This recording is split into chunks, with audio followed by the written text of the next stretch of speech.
Good afternoon and welcome to Sensible Financial Planning's first webinar of 2023, Human Capital and Retirement.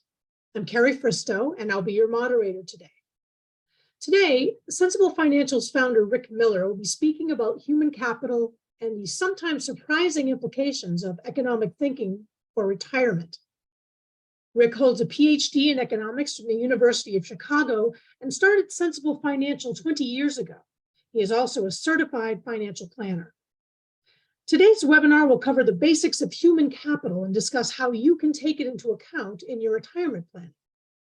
You can register for upcoming webinars through a link in Sensible Financial's newsletter, which will be published later this month, or at www.sensiblefinancial.com/webinars. There'll be two different Q&As during this session. Please submit your questions through the Q&A link at the bottom of your window. Rick will answer as many questions as he has time for, once approximately midway through the webinar and once at the end. Unfortunately, he can't give personal advice in this setting. There isn't time to gather the necessary information. We will provide contact information for Rick at the conclusion of the webinar, and we will be sending you a link to the recording afterwards. Now, Rick will begin. Thank you, Carrie. Today, we're going to talk about human capital, what it is, why it matters, and why the concept is especially relevant to retirement. We're going to start by talking about what we mean by human capital. Then we'll cover its importance in your financial plan and what you can do to change it. And finally, why and how it matters when doing your retirement planning. Now, the concept of human capital is a relatively new idea. It emerged in the 1950s from work on economic growth and the economics of education. And I was fortunate to study with Gary Becker, who literally wrote the book in 1964 on human capital. And now the concept of human capital is pretty much ubiquitous. You can look it up. So what is this human capital? Human capital is a productive asset that's embodied in people. And there are many dimensions of human capital, as you can see on the chart. With more human capital, people can do more and be more productive. In your own life, you likely have talents or skills that you've worked to develop, like playing a sport or playing a musical instrument. And in the economic realm, perhaps an area of knowledge, your command of that area might be recognized by a degree or by a certification. And these are simple examples of a concept that has a lot of applications. The capabilities and knowledge that make up human capital all contribute to, and if we're talking about you in particular, they all contribute to your economic productivity, your earning power in the market, and to the quality and richness of your life. And I call that doing power in your personal life. Today, and when we do financial planning, we focus on earning power. It's financial planning, after all. That doesn't mean that doing power isn't important, just that it's less directly relevant to financial planning and retirement. And in addition, it's much harder to measure. So we're going to just look that squarely in the face and move on. When we think about human capital in your financial plan, it really is the central element well into your 50s. And I'll show you that as we go forward. As we'll see, it's a very valuable asset. And while people talk about living off the grid and not interacting with the market, that's a romantic ideal, and I would say it's practically impossible in today's world. Today, we specialize and trade with each other. Thousands of years ago, everyone in a society did the same things. They all hunted, they all gathered, they all farmed. But today, we all do different things, and we have to trade with each other in order to survive. If you think about if you think about your house, where you live, if you think about the food that you eat, if you think about the clothes that you wear, I would be willing to. Let's not talk about wagering, but let's say that if you just think about that, you'll see that almost none of it is something that you have personally made procured the raw materials, refined the materials, and produced the goods. Or if you think about, let's say, taking care of your car or something, that's also something that you generally hire other people to do. And human capital is what we have to trade with other people to have to encourage them to do the things that we would like to have done or to give us the things that we need. And we have to decide how to use our human capital and how much of our time we're going to sell in the market to trade for goods and services, and how much we're going to use in our personal life to combine with the goods and services that we buy.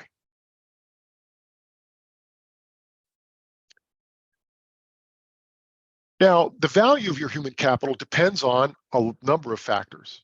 And you can think about it as an asset that you're renting out when you work for a company or for other people. In general, having more education makes your time more valuable. And the chart at the right here illustrates that. We've got education increasing from left to right, like this, or from right to left, excuse me, and earnings weekly are also increasing as we move from right to left. And in fact, the study of education and the relationship of earnings to education was the very beginning of the concept of human capital. Now, just thinking about education isn't enough. Specifics matter. Specialty fields, your relative strength in that field, and if you think about sports or entertainment, you know that there are some people, some sports players that make a very large amount of money and others that make much less. There are some entertainers that make a very large amount of money and others much less, but the number of years of education doesn't explain those differences. It's differences in skill, perhaps differences in talent as well, that plays a role there. Now, in addition to the knowledge and capabilities that you have, other factors also influence how much you can earn and how much other people can earn. Job desirability is negatively correlated with compensation. So if there are more amenities, you're likely to get less compensation. If you're taking more risk, more personal risk, you're likely to get more compensation. And if the job is more stressful, again, you're likely to get more compensation. And if you are selling more of your time, then your compensation right then is likely to be larger, and also you're likely to earn more in the future because experience can increase the value of your human capital.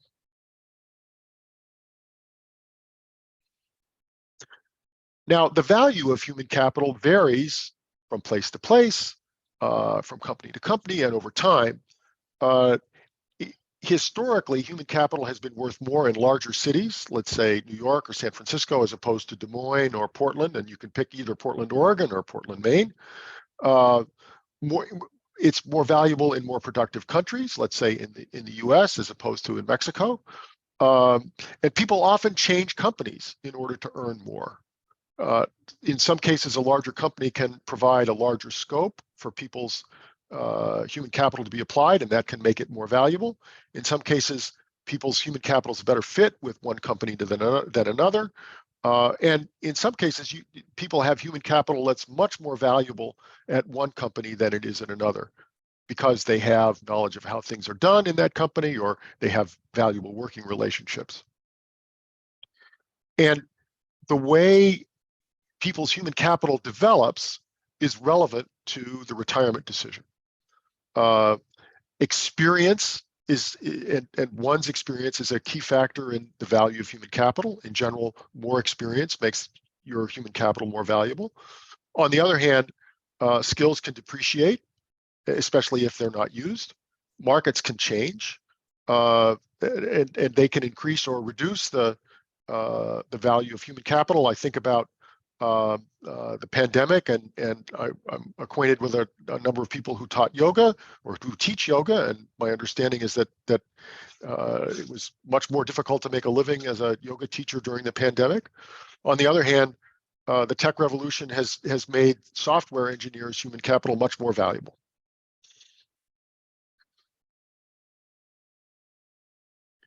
Now, with human capital, there's a basic trade-off between using your human capital in the market to earn or at home to basically for your personal enjoyment.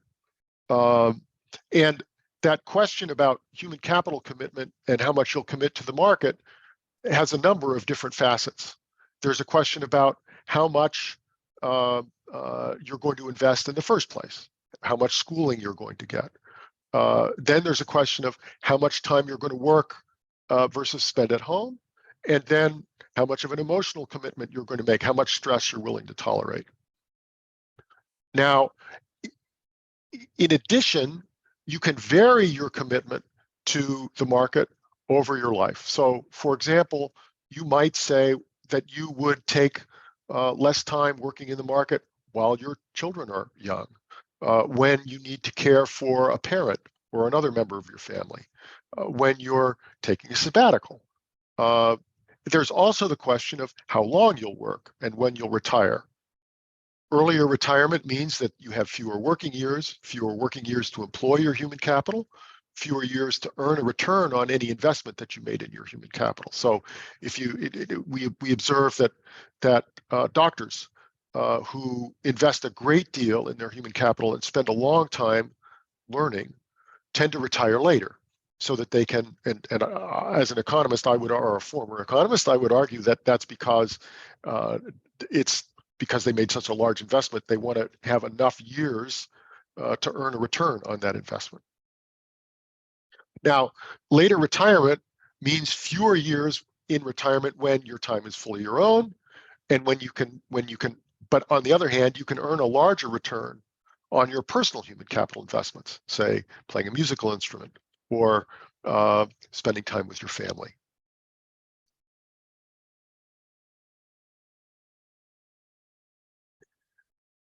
When we're doing financial planning and when we think about human capital, it's valuable or useful to take a lifetime perspective.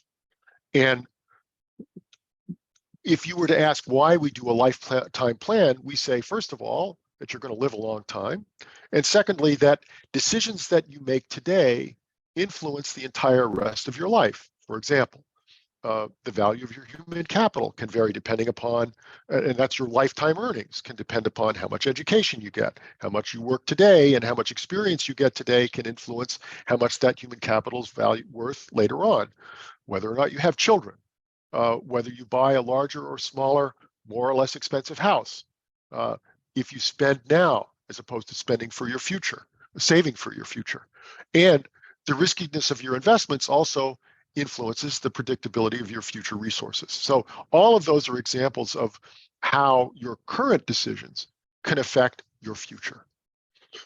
And therefore, taking a lifetime perspective is very helpful. Otherwise, we think only about today, and then when we get to the point where we might want to retire, we find that we don't perhaps have the opportunities that we might have hoped. And then secondly, we tend to plan for a long time, and we plan in general to age 100. And you might ask again why we do that. And there are several reasons for that. The first is that people tend to underestimate how long they will live, and we want to encourage people to think about how long they might live. And a good fraction of the population will live to 100. Secondly, you're responsible for yourself no matter how long you live, and it's important to recognize that in your planning. And thinking about the probability that you'll survive, let's say to 90 or 95 or 100, is the right approach only if you can fully ensure the possibility that you'll live that long. And almost no one does that. I can't think of a single client that has done that. And that would mean, in effect, annuitizing all of your wealth so that no matter how long you live, your income is the same every year. I can't think of anyone who's done that. Now, in thinking about a lifetime plan, we like to think about a lifetime balance sheet. And I'll start by talking about just what a balance sheet is and how it can help.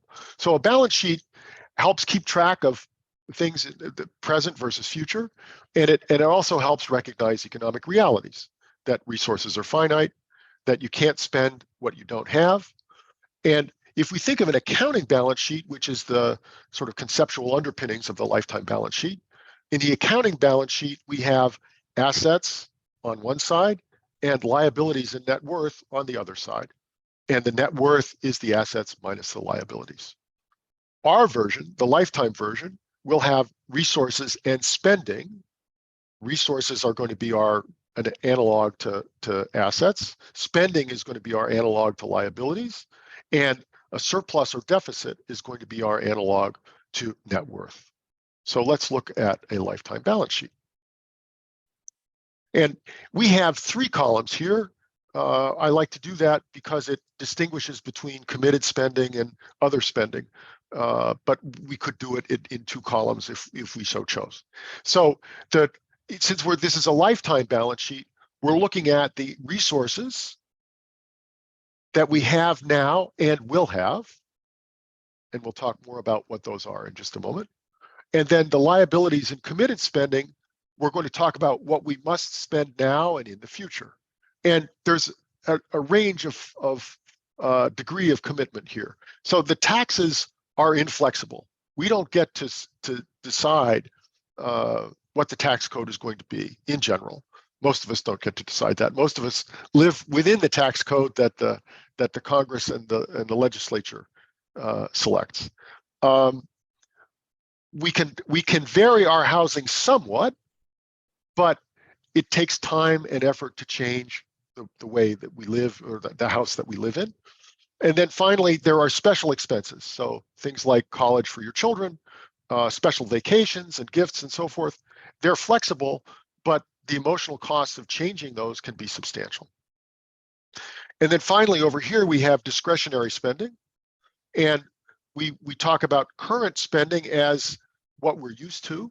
And when we do a lifetime balance sheet, typically what we're doing is to take our resources, subtract the committed spending, consider what we have as our current discretionary spending, which if we look at these 2 columns here, they can't add up to more than resources. We can't spend more than our resources. So if we take the resources, our assets, and we subtract the committed spending, then we're left with discretionary spending and any surplus or deficit. And here I'm showing a surplus because the current spending plus the committed spending is less than the resources, and the difference is the surplus. Now, the lifetime balance sheet because it's lifetime, adds up current amounts, future amounts to get one total for each of resources and special expenses and so forth. And you might ask, well, how can we add up spending that we're doing today or income that we have today and future income? And the answer is that we're going to use present values. And the next couple of slides talk about present values and how we'll do that adding up. So suppose that we have a stream of spending, and I'm looking at spending in the next 3 years here. So this is the first year's spending, and the second, and the third. So we're going to spend $100 next year, and $125 the year after that, and $150 the year after that. And the question is, well, how would I put that in my balance sheet? And the answer is, I use the present value. And if the interest rate is 10%, and I'll show you in just a minute why this is true, if the interest rate is 10%, the present value of these numbers is just over $300. So if we added these numbers up, 100, 125, and 150, that's 375. But you see this number here is like 310. Present value of these, of the future flows that are totaling in dollars of whenever they're being spent, 375, that the value today is 310 if the interest rate is 10%. Now, why is that?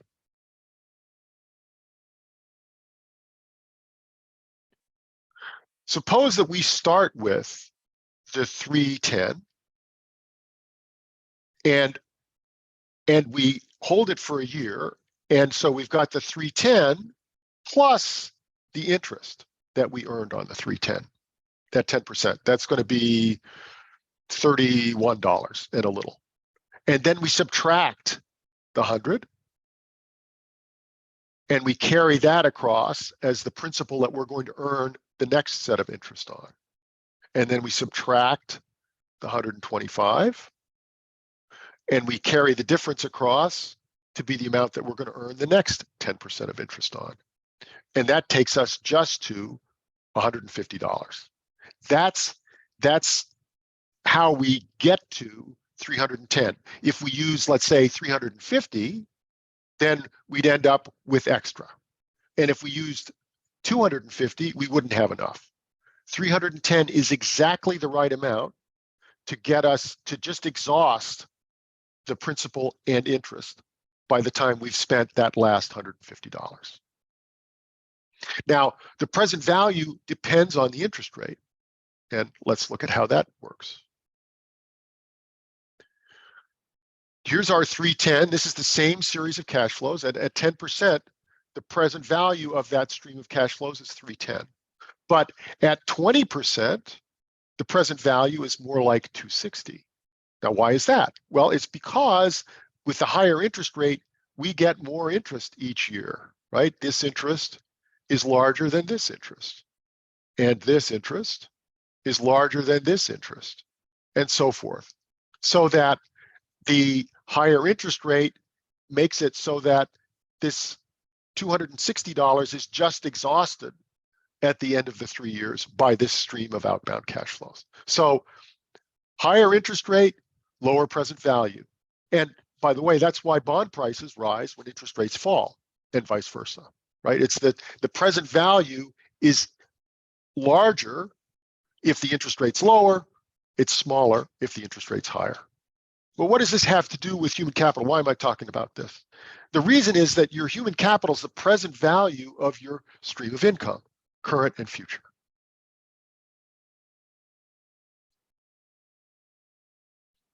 Now, if we think about human capital over your lifetime, we've got to start somewhere. And it turns out that when you start working, and even just before you start working, you have very large human capital because your future earnings, your lifetime earnings, has very large value in present value. And again, when you start working, you have very large human capital, and you could follow any one of many paths. In a sense, you could do anything you want. And if you think of yourself as you were in your late teens or early 20s, or you think about your children or grandchildren, that they're kind of all potential, and it's huge potential. And that human capital is very valuable. And the resources that you have at that age are, if you've been to school, you know a lot, and if you have relations who are 20, 22, 24, they know a lot. You just ask them. They know a great deal. They have endless energy, and they've got a lot of family and institutional support. And that adds up to a lot of current and future earning power. And human capital is the largest resource that people have for much of their adult lives. Now, I've built I wouldn't even call this a model. I've just put together an example where, and I'm assuming that the person that we're looking at is going to earn $150,000 a year from 25 until they retire at 65. The interest rate's 2%. I've made their Social Security benefits to be 26% of their annual income. And it turns out that if all of those things are true, their smooth spending amount over their lifetime is $115,000 a year. And the lifetime resources at age 25 are about 4.5 million. And of that 4.5 million, 4.1 million, or 90%, more than 90%, is human capital. The balance is mostly the Social Security benefits that they expect to receive ultimately. And at the end of their 25th year, they've saved a little money. Now, if we fast forward 20 years to 45, their human capital is still worth 2.5 million. And why is it less? Well, first of all, they're planning to retire at 65. So they've got 20 fewer years of earnings in that human capital.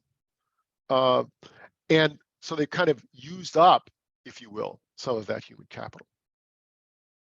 At 45, as I said, the human capital is worth $2.5 million. The Social Security benefits are now $500,000, and they've saved $900,000. At age 51, which I'm not showing here, but at age 51, human capital is still 50% of their assets.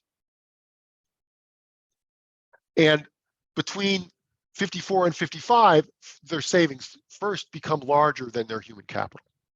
So the lifetime trend is that as you proceed over time, the human capital declines and financial assets increase.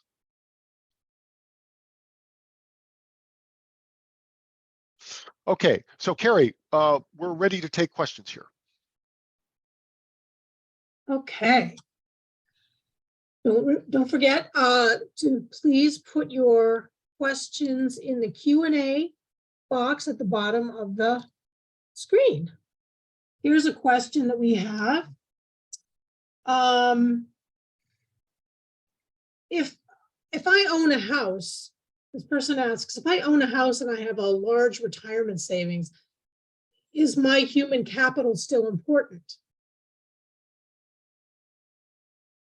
Okay, so I think there are a couple things to talk about there. First of all, when we think about our earnings, we tend to think about them as a flow. So we tend to think about what we earn each year. And if we think about a house, or we think about retirement savings, those are both what are called stocks. So they sort of compress with the house. The value of the house is the present value of all the years that you might live, all the rent that you might pay if you lived in that house for a lot of years, right? And the savings is something that you've accumulated over time. So it's kind of hard to compare those, but it's quite possible that your human capital, even if you have a valuable house and have large savings, it's quite possible that your human capital could still be more valuable. And finally, I would say, if you own a home, you may still have a large mortgage on the house, and it's the net asset that counts as a resource. Okay, here's another question. This one from Mitchell. Are pensions and annuity payouts included in human capital? I would say that the answer to that is no. Pension and annuity payouts are assets, financial assets that you accumulate as you work. And so they would count as a financial asset rather than as a human capital asset. And you could see that. I would just say human capital you should think of as earnings, either current or future, and a pension is something that you've been paid already, or it's a payment for work you've already done. It's set aside in an account for you, but it's still not something that you're going to earn. It's something you've already earned. And you could see that by another way of seeing that is, if you suppose that you had a pension at your company and you left your company, the pension would still be there. And in many cases, you can roll that pension over into an IRA. And then it's really clearly a financial asset. Okay, here's another question, one from Sue. How can I figure out my lifetime balance sheet? Okay. Let's see. First of all, I would say that when we do lifetime balance sheets, when we construct lifetime balance sheets, we use software, and we use a piece of software called Maxify, which is easily available on the internet, and I think it's not that expensive. So it's something that you might consider. You can also do this in a rough and ready way. You can start in terms of resources with the savings. Savings, the value in your lifetime balance sheet is just the value of savings. Real estate, it's the value of the real estate, maybe net the mortgage. For Social Security, you can use your Social Security statement. That will tell you the annual or actually the monthly benefit that you're going to receive, and you can just sort of say how many years you think you're going to get that and add that up. And so that's, and then you would take your earnings and multiply it by the number of years that you expect to continue to work and include that in the resources. So those together are going to be your resources. And it to the previous point, if there's a pension, you take the pension and the number of years you expect to receive that, multiply it by the number of years and kind of add that in. Special expenses, you can just add those up. Housing, you can multiply your rent. Housing costs, you can multiply the rent by the number of years, or if you own your home, you can multiply the real estate taxes and other expenses that are associated with them by the number of years you're going to live in the house. Don't forget special major maintenance expenses. We include that at kind of 2% of the value of the house, the value of the dwelling each year, and mortgage interest till you pay it off. And finally, taxes, you could multiply your current taxes by the number of years until retirement, and then kind of sketch your taxes after retirement based on the RMDs that you're going to take and the Social Security benefits. And your discretionary spending, just calculate it and multiply it by the number of years through the end of your retirement. And that will give you a first look at your lifetime balance sheet. And interest rates, real interest rates are pretty low now, so that the impact of discounting is not going to be great. So I wouldn't worry about that. Okay. There's another question. Why do total resources decline over time? Fundamentally, for the reason that resources are there to be spent, and people are spending them over their lifetime. And that lifetime balance sheet shows you the value of the resources today, and you're going to spend some of those resources each year as you move through your life. So in general, it tends to decline. Okay, so let's move on to the next section. Okay.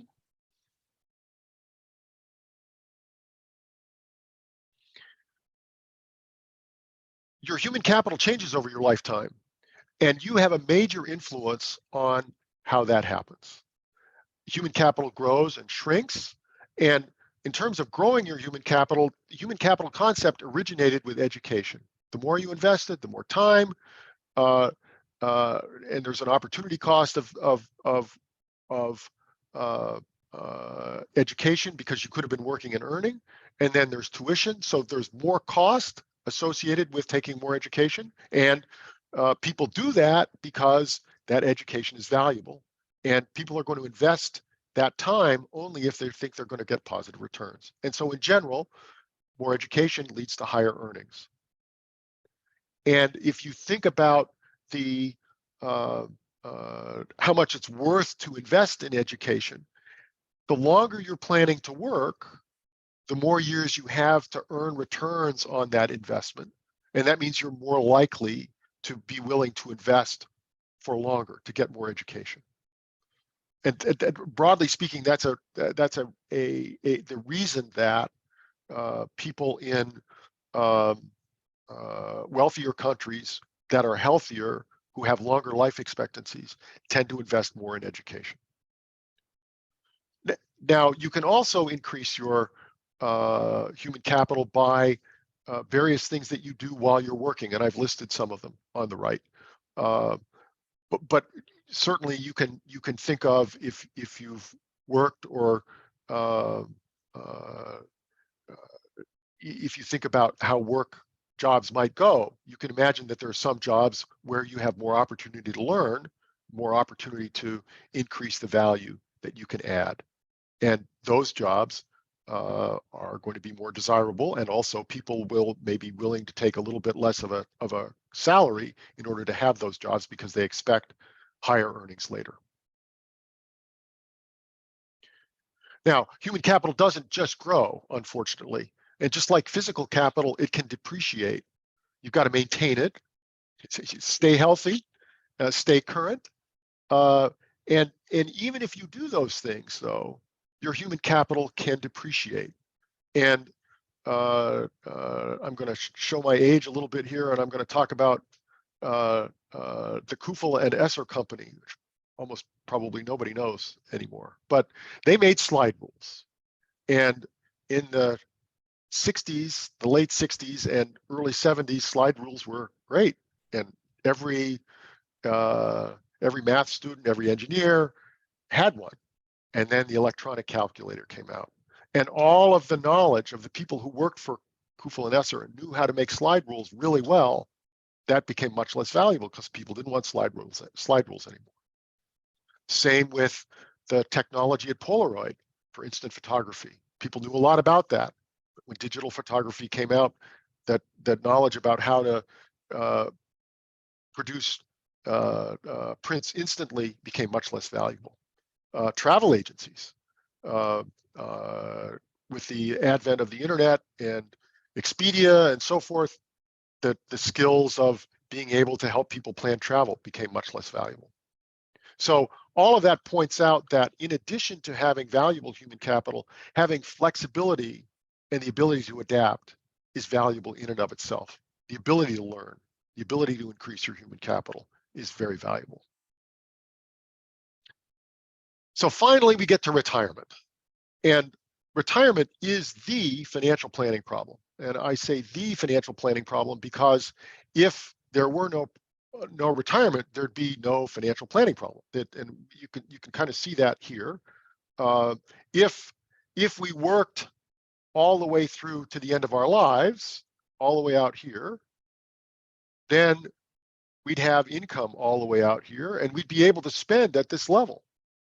But since we work only to retirement age, and we'll talk later about what that is, but we spend for our entire lives, we have to somehow fund this spending out here when we're not working.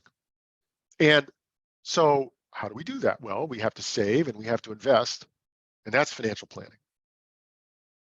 Now, there's something else that's not as obvious on this chart, which is that there are risks out here between retirement and the end of life that are more difficult to deal with than they would be if they happened while we were working.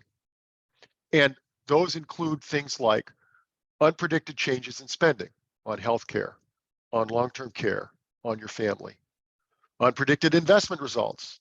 If you have lousy investment results out here after you retire, you're stuck. If you have lousy investment results while you're still working, you could work more. Unexpected inflation, the same. And then there's also unexpected longevity. You might live longer than you expect. And if you were working this whole time and you were able to, it wouldn't matter, right? If you get an extra year, just work an extra year. So this time out here has extra risk. And so thinking about your human capital and how you might preserve it into this time makes a little bit more sense from that perspective.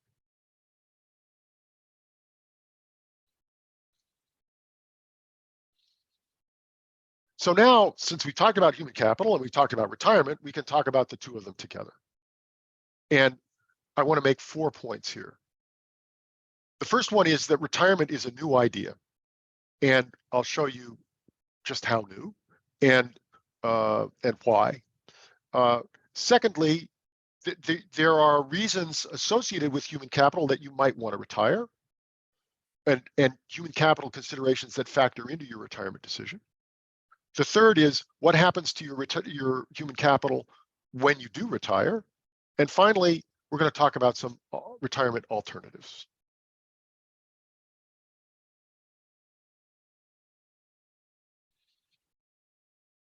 So I said retirement was a relatively new idea, and this chart illustrates it. You would think that retirement being a new idea wouldn't have been studied that much, and you would be right. But there's a woman named Dora Costa who did an economic history of retirement in the United States now. from 1880 to 1990.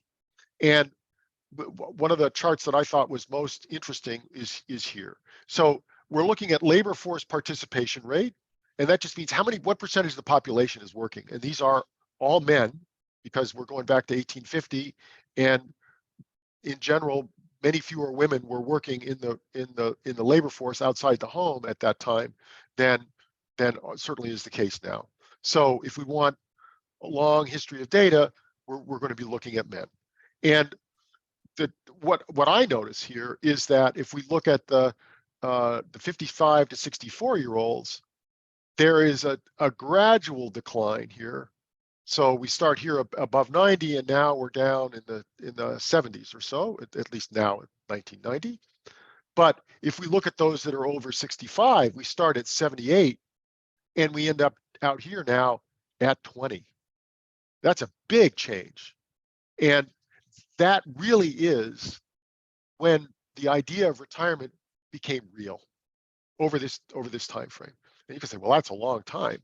But if we think of the whole range of human history, it's like the blink of an eye. It's very recent. And as I said, I think before the industrial era, people didn't retire. You hunted, gathered, farmed, etc. for your entire life. And people didn't worry about retirement. And they didn't worry about investment returns because they weren't going to retire and they didn't have anything to invest. Now, as life expectancies increased and people got richer, people began to live to ages where their productivity was noticeably reduced, and people began to be able to afford to retire. So they were earning and producing more than a subsistence living, and saving and intergenerational transfers became possible because there were mechanisms that allowed for that.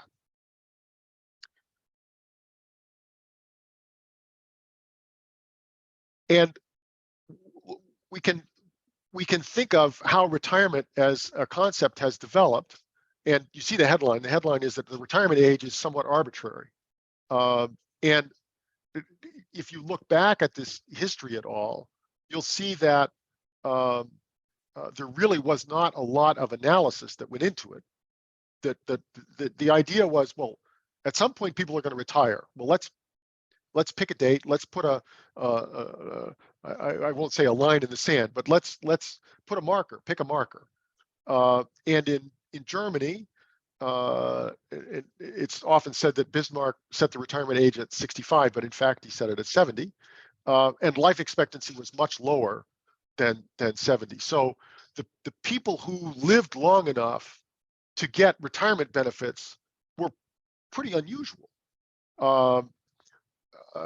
Then we have William Osler, who was a professor at Johns Hopkins Medical School, who said that men older than 60 should be retired. And where did that come from? He made it up.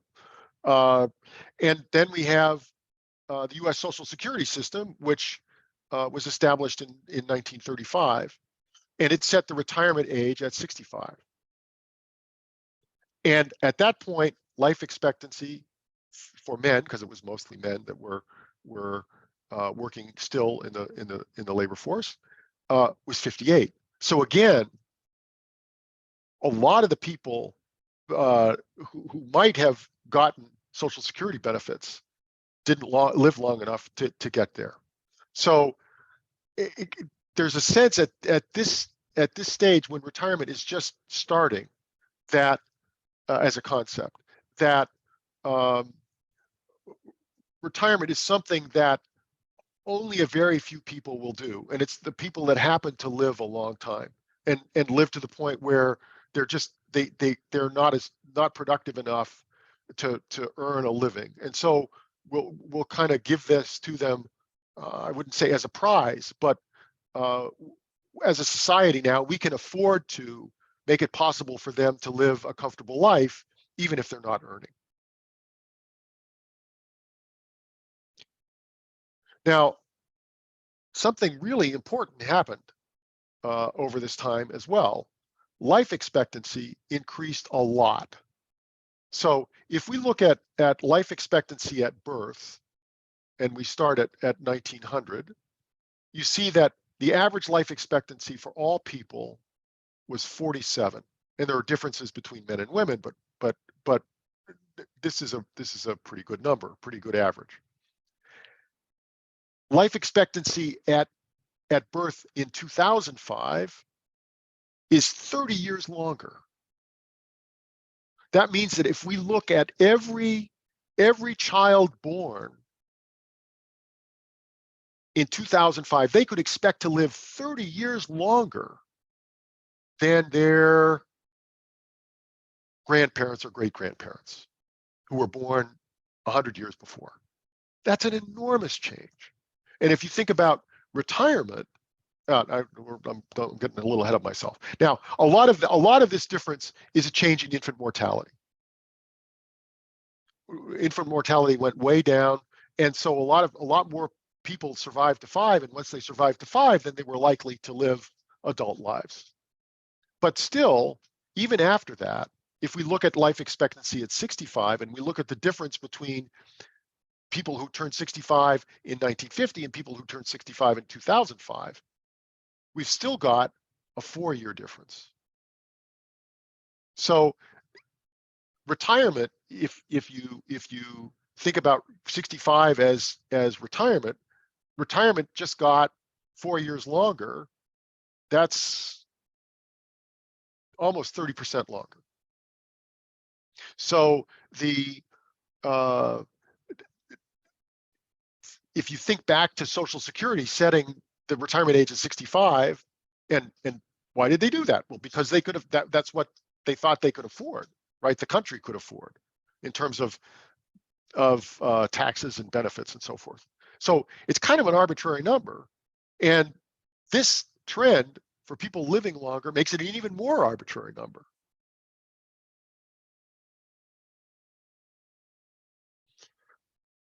Well, but let's talk about Social Security for a minute. So Social Security, in the last Social Security crisis, which was, I guess, the late 80s or so, early 90s, when the taxes weren't going to cover benefits, they decided that they would increase what's called full retirement age. And they increased it from 65 to 66 for people that were born between 43 and 54, and then up to 67 for people that were born in 1960 or later. So that's a 1-year change. It's much smaller than the change in life expectancy.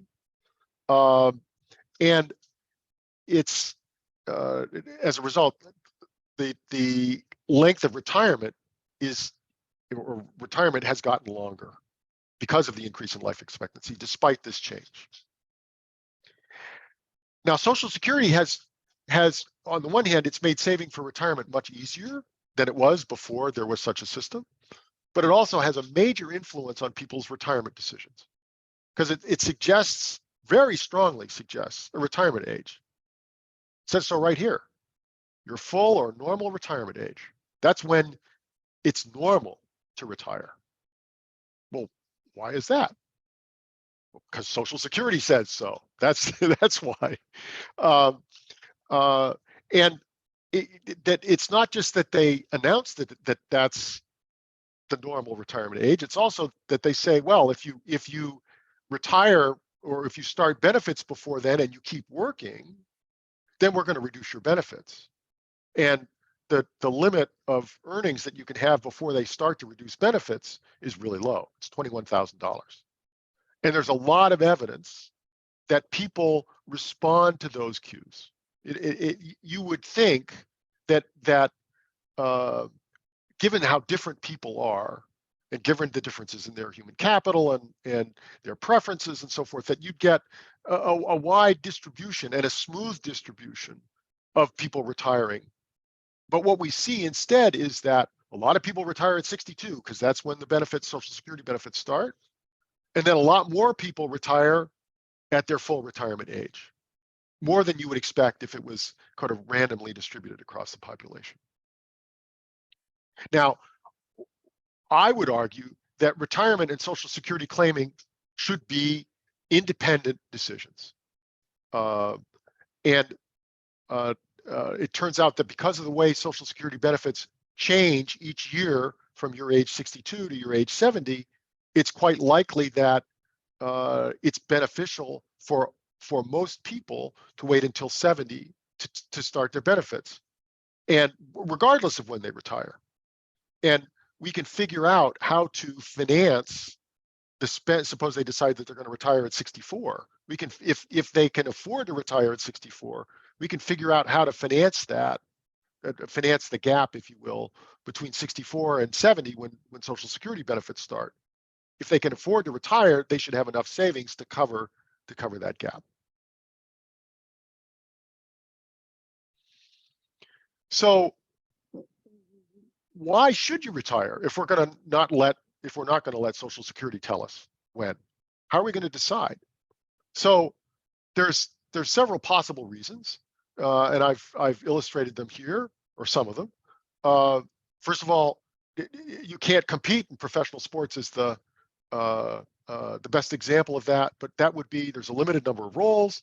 Younger people have inherent advantages, and so the number of 60-year-olds playing professional football or professional baseball or any professional sport is zero, and that's because their physical skills are just not at a competitive level at that age. But if we talk about leadership at a high level, that's more controversial. And I would just observe that our last two presidents have both been over 70. Nancy Pelosi, who was the Speaker of the House until very recently, is 82, and by all accounts, she was pretty good at it. I shouldn't say by all accounts she was pretty good at it. I would say that she managed to outcompete a lot of very aggressive competitors and stay in that role for a long time. So that suggests that at least her party thought that she was pretty good at it. Now, so I think that especially when we talk about things like knowledge work, which is what a very large percentage of the population now does, it's very unclear that people are going to age out of that. And certainly it's very unclear that they're going to age out of that at 60 or 65 or even 70.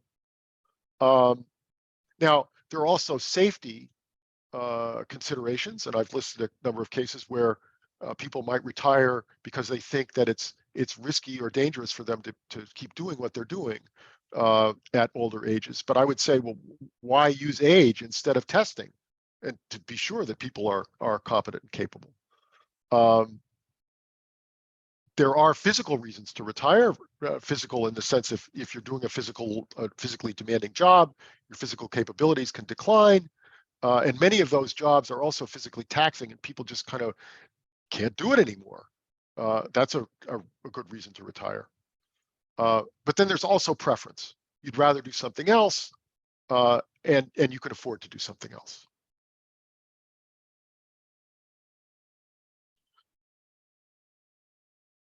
Okay, so I'm going to come back and I'm going to look at the chart that we looked at before, where we showed that human capital diminished over time.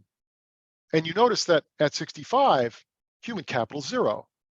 And why is that? And is the human capital really of no value at that point? And importantly, we're not making any such assertion. We're just saying that it's zero as far as the plan is concerned, because the plan assumes that there's not going to be any work after 65.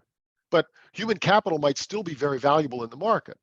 And we see that in our practice. We have lots of clients who tell us that their companies don't want them to retire, or who say, well, you can retire, but can you keep consulting with us? You know, we'd really like to keep you working with us somehow. And in general, many people who do knowledge work can still be very effective and productive. They still enjoy their work. And their so-called fluid intelligence may be less. They may not be able to multiply in their head anymore, but their wisdom is likely much greater.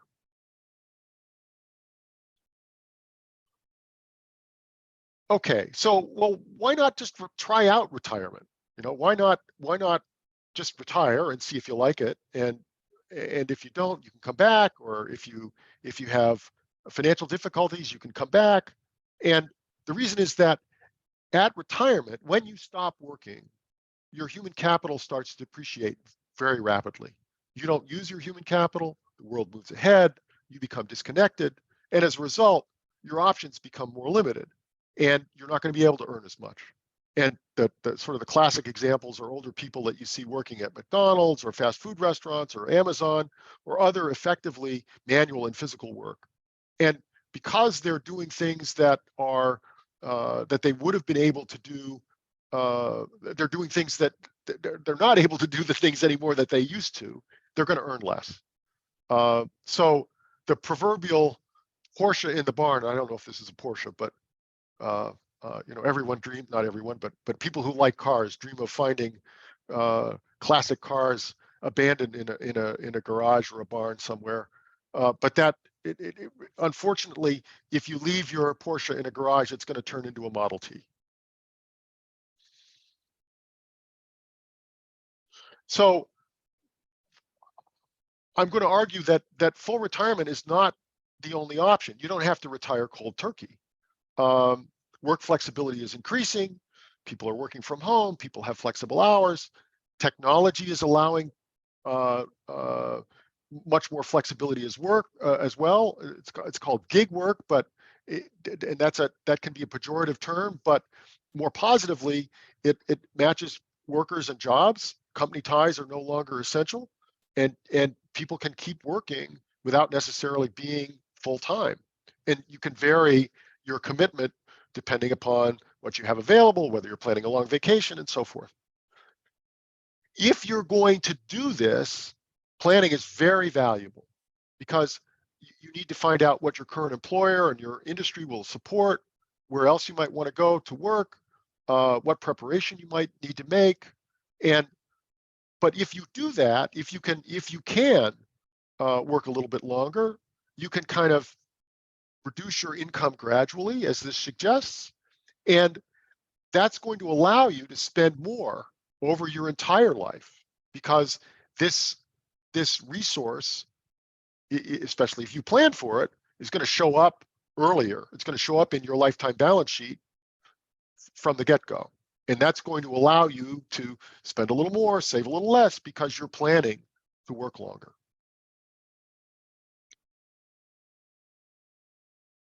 Maintaining your human capital has additional benefits, and I'm going to summarize those as resilience.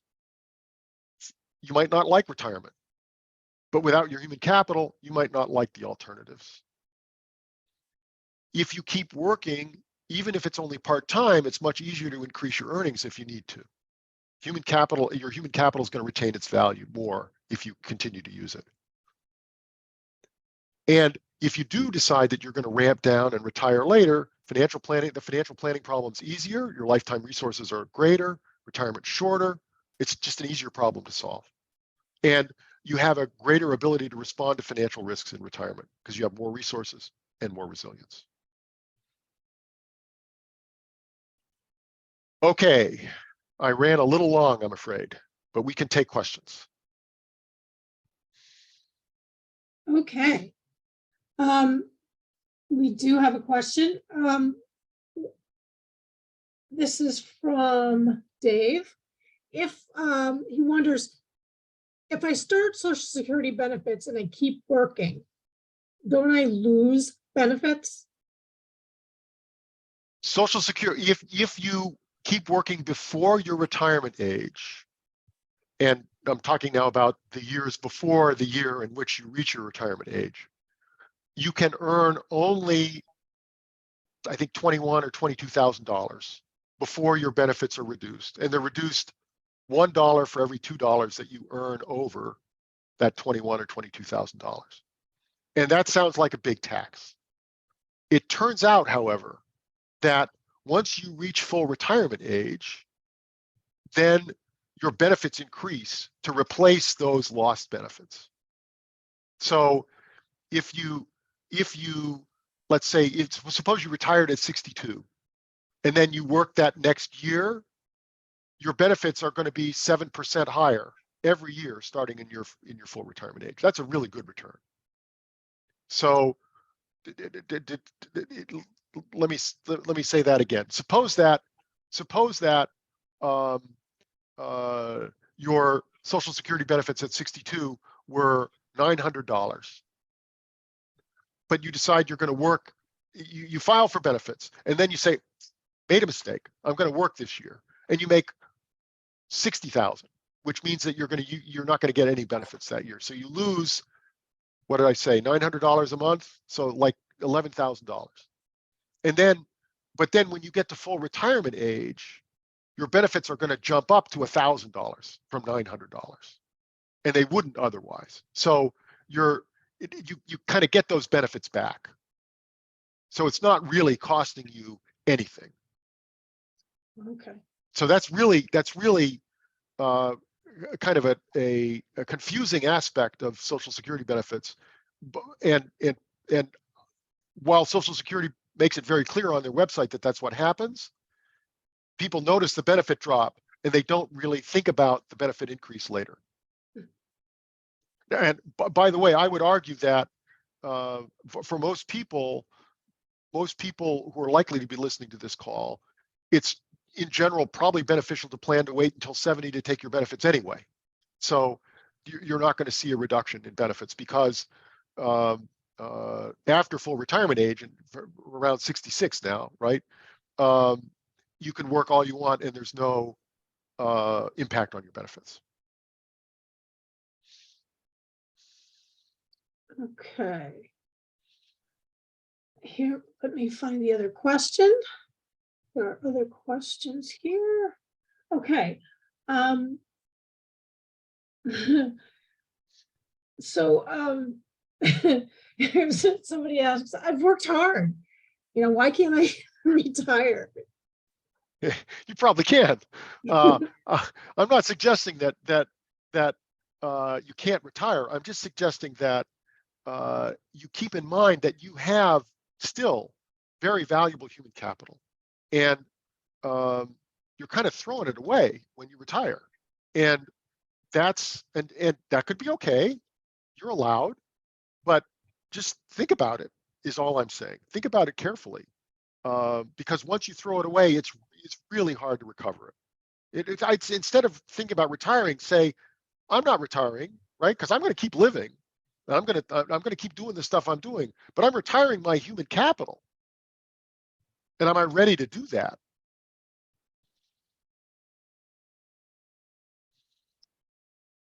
Okay.